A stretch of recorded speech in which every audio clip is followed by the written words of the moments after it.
Hey, where the heck is my dinner? If you're going to slack off on the house chores like how you are right now, I'll divorce you. And you can't even keep the curfew. You useless, good-for-nothing scumbag. My husband, Lucas, shouts all these terrible things to me. But I'm happy and grateful that he brought the topic of divorce and thought it was a great opportunity for me. I took out the divorce papers from my bag and handed it to Lucas as I said this. Okay, I understand. Let's just get a divorce then. I will leave immediately. So just enjoy being on your own from now on, okay? My name is Emily. I am 34 years old and I work in a company. It has been a year since I got married to my husband, Lucas. But I completely regret marrying Lucas. The reason why for this is because I found out that my husband was the most bossy, arrogant, and strict person I have ever met. Lucas showed no signs at all of being like that while we were just going out. So how did everything end up being like this? I first met Lucas through a singles party that one of my friend Amy invited me to. Amy told me it was bad enough that I didn't even have a boyfriend at my age, so she practically forced me to go to the party. Well, I had been working all my life and hadn't been in love at all since I was a university student. While everyone around me was getting married and having kids, I had been single for a long time, and I was in no hurry about marriage. But Amy had questioned me if I'd live forever on my own, and since then, I began to think seriously about it and decided to attend the party. And that was when I met Lucas. He seemed to work for an IT company and seemed serious and kind. He was 3 years younger than me and he was in his 30s, so we got along pretty well. Lucas was very keen to have a conversation with me, and we exchanged contact information in the end. He then regularly invited me out on dates, and we had dinner dates together or went on drive dates. Then, Lucas confessed his feelings for me, and we started to go out. At that time, Lucas asked me to go out with him with marriage in mind, and I thought that he was very trustworthy. Then we continued on with our romantic relationship, and it went really well.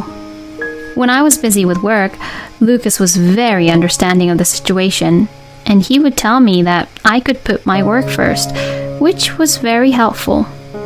I am very happy that he understands my work situation. And in that way, his kindness was what attracted me more and more. Then, about 6 months after we started dating, Lucas proposed to me. I was really happy and thought that getting married to the person I love made me even more happier. No wonder everyone dreams about it. I spent the days leading up to the wedding in a very happy mood. After meeting both our families, I discussed about the wedding ceremony and decided how to proceed the wedding with him. At our actual wedding, I was very happy that so many people celebrated with us. And so began my newlywed life with Lucas. He is a kind and gentle husband, so I was sure we would enjoy each other and have a pleasant, happy life together. I was very happy at first. When I came home from work, my husband was there, and when I woke up in the morning, he was sleeping right beside me. Until now, we have been going back and forth between each other's places, but now that we were living together, we could be near each other all the time. I was really happy about that. But about 3 months into our marriage, my husband suddenly said something like this to me. Emily, you always come home late, so what are you doing? What? What do you mean? I'm working overtime, you know. Don't lie to me. Isn't it strange that you're home so late every single day? Well, but even if you say so, I'm the department manager, remember? I can't really go home early easily these days since we've been busy at the moment, and I got some things that need to be taken care of. So, you're not putting me as a priority then? That's not what I said, honey. Well, you always come home late, Emily, so I have to wait for you with an empty stomach. I'm sorry about that. But I'm thinking maybe you should do a little cooking too. Excuse me? What are you talking about? Huh? It's a wife's job to do the house chores. I was in shock when my husband suddenly said this to me. No way. In this day and age, it's not just women who must always do the house chores. I mean, since we both work, we should cooperate with each other, right? When I argued back, my husband's face turned red and he got super angry. Wow, I really didn't think that you were that kind of person. That's enough. I'm going out to eat today. In saying that, my husband ran out of the house. When we were dating, my husband had never said anything like this to me. I was upset because this was the first time he had behaved like this since we got married. I do remember that my husband did say that he was not really good at cooking. But I thought it was a little bit terrible of him to say that house chores was only a wife's job. And a few hours later, my husband came home. I didn't really know how to talk to him, but he apologized to me. I'm sorry, Emily. I just lost my temper, you know. But what I said before was not what I meant at all, so please understand that, honey. My husband took my hands as he apologized to me. Well, if he apologized this much, then I'll forgive him, because he seemed really sincere about it. Plus, we have only been married 3 months. There must be a lot we don't know about each other yet. I want to show everything and accept everything, even the parts I wouldn't like about Lucas, and move forward on how to solve the issues one by one as husband and wife. Alright, it's okay, honey. It's true that I too was all about work and put Lucas and doing the house chores as a second priority. Now that we are married, we do need to spend more time together as a couple after all. And that's how Lucas and I made up. I try my best to not do much overtime as much as possible and try to go home as early as possible. And when I came home, I tried my best to cook for my husband every day. Wow, this fried chicken is so delicious. Oh, really? Thanks. I made a lot, so please eat a lot, okay? Yay. Lucas would eat all the foods I cooked deliciously. Seeing him eat happily like that alone makes it worthwhile for me to cook the dishes for him. But gradually, my husband stopped doing the house chores that he was in charge of. Hey, Lucas, the dishes are not washed at all, so when are you planning to wash them? Well, eventually I will. What do you mean, eventually? They still haven't been washed when I got out of the bath a few hours ago, you know. Shut up. I'm full and I don't want to move at the moment. There's this TV show that I want to watch, so let me at least relax on the couch. But you said that the other day, and there were still dishes piled up in the sink. Then, why don't you wash them? Excuse me? I said, if you're going to nag me so much about it, then you should do it. No, but we discussed about who's going to do which house chores, and Lucas, you're supposed to do the dishes. Then, from now on, you do the dishes. I won't wash the dishes anymore. And it's all your fault for making me angry. What the? My husband said this as he turned to look at the TV. I had no choice but to wash the dirty dishes. After that, my husband stopped doing any kind of house chores. He used to be in charge of cleaning the room and taking out the garbage, but he stopped doing even that. But Lucas would say, "The room is so dusty. You should clean it properly," to me.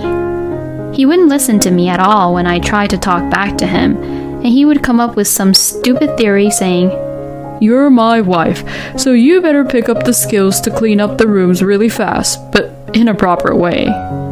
And there is one more thing that I am dissatisfied with in this marriage.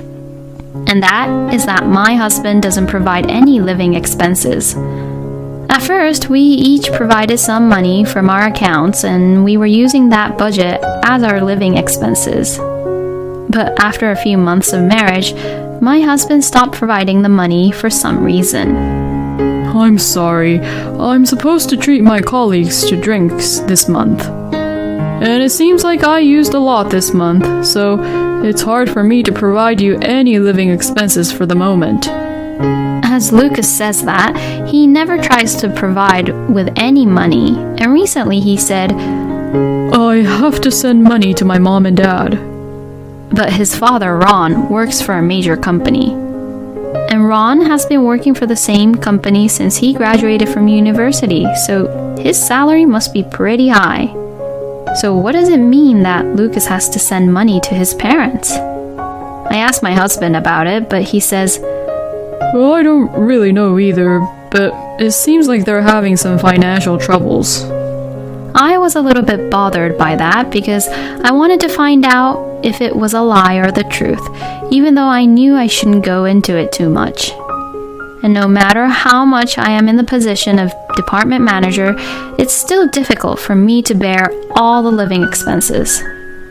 Also, what on earth does my husband spend his money on without providing any living expenses? As I began to worry about these things, I received a text message. It was from Amy, my friend who had invited me to the singles party. Hey, I'm at a sightseeing spot in another district with my boyfriend, but isn't this Lucas? I couldn't believe my eyes when I saw the photo, which was sent to me right after receiving Amy's message. The photo was of a woman whom I had never seen before, walking with Lucas, arm in arm. I couldn't believe it. My husband was having an affair. I immediately decided to request an investigation by a private investigator.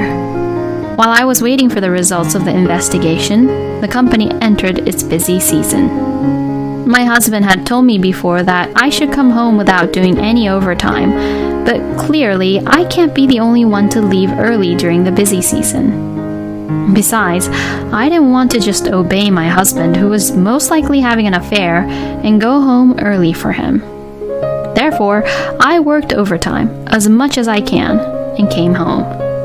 Then my husband was waiting for me with an angry look on his face.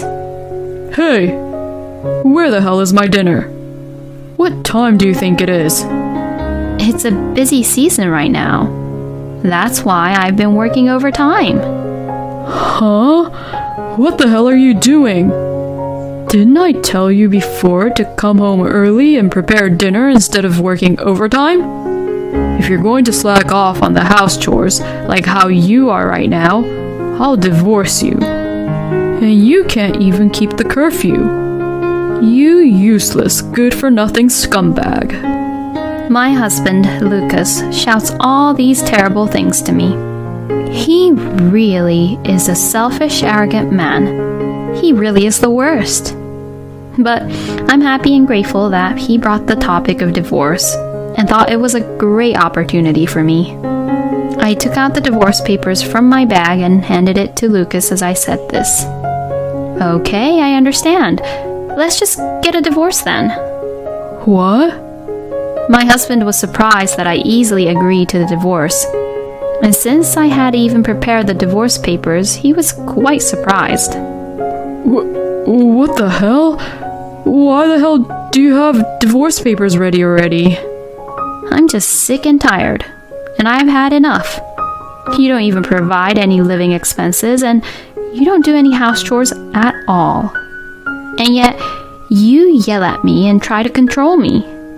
There's no point in staying married to someone like that. I'm going to leave immediately. So why don't you just do whatever you want by yourself? I don't care anymore. I won't accept that. I will never divorce you. My husband says so, but I didn't care and started packing my bags. Hey, what the hell are you doing? I told you that I'm leaving, right? I'm pretty busy at work this month, so I don't really have the time to pay any attention to you. Saying that, I left the house while I saw my husband being flustered. Then I went back to my parents' house for the time being. My parents were surprised that I had come home so suddenly, but they were outraged when they heard what I had to say. My husband had been calling me non-stop, but I ignored all of them. The next day, I just received a call from the private investigator saying that the results of the investigation were in, so I went to pick up the documents. As it turned out, my husband was having an affair after all. I was able to get photos as evidence, so now this would also help me to get a divorce from my husband because of his affair. I ignored my husband's calls and messages for a while, and when the busy season was over, I demanded a divorce from my husband through my lawyer. I called my in-laws, Ron and Jackie, to discuss the issue with my husband, and we had a family meeting at my parents' house. How dare you demand me for a divorce? And what the hell do you think you're doing by even bringing a lawyer? My husband blamed me like that, as if he was the victim. "Oh, Emily, I heard that you suddenly left Lucas." I heard that my in-laws were told by my husband that I abandoned my house chores and left the house on my own. So, I had no choice but to explain everything to Lucas's parents. I told them that my husband has been a terrible man and has forced me to do all the house chores, and that he hasn't been providing any living expenses. And finally, I showed them the evidence which I put on the table. This is the main reason I want a divorce. I cannot stay married to someone who is cheating on me. With the evidence I had, Lucas's parents were turning pale. Hey, Lucas, what the hell is the meaning of this? "What the hell are you doing?" Both Ron and Jackie questioned my husband. No, this is... I then handed the divorce papers once again at my husband, who lost all his words on how to explain his situation. "You can't make any more excuses, you know. We'll just get a divorce and you'll pay me alimony." As I said this, my husband began to cry. I don't want a divorce. If you leave me, Emily, I won't have any money to spend on, and I won't be able to treat my lover. Excuse me? I was stunned by my husband's unbelievable comment, but I asked him what I had on my mind. "You do work for an IT company, right? If that's the case, then don't you earn pretty well?" Then Lucas said something unbelievable. I was fired from the company a few months after we got married. Since then, I've been working at a part-time job. Huh? What the hell? What Lucas had said surprised everyone. I'm sorry for hiding it from you, but I only earn $1,400 right now, and if you leave me, I won't be able to make ends meet. I can't even pay for the alimony. So please, let us start over. I'll properly reflect on what I did. I was just speechless to say anything else. That's enough, Lucas. I am so disappointed in you. Ron yelled at Lucas. "Oh, Emily, I am so sorry for everything that happened. I will definitely make Lucas pay the alimony." Jackie says so and gave me her word. So in the end, Ron and Jackie made Lucas fill out the divorce papers, then sincerely apologized once again. I was glad that both Ron and Jackie intervened to make the divorce procedure go smoothly. And my divorce from my husband was finalized at last. As for the alimony, Ron and Jackie paid it all at once on Lucas's behalf. And Lucas was taken to Ron's brother's farm in the countryside and told not to come back until he earns enough money to pay back for the alimony, so he is being forced to work until then. But all of this happened because of what Lucas said and did, so he deserved what he got. I, on the other hand, have been working hard again and have recently been offered a promotion. Well, I've been married once, and now I'm going to devote myself into my work and get good results, as it doesn't matter either way whether I get to have a partner or not. Lucas was being a strict, bossy, arrogant husband when he was just only earning $1,400, and on top of that, he was also having an affair. What a scumbag. Emily was right to break it off with such a guy like him. A woman who shines at work is wonderful, and I am sure that she will find a good partner in the future. I wish for Emily's happiness in the future. Thank you for watching until the end. Please subscribe to our channel. We hope to see you in our next video.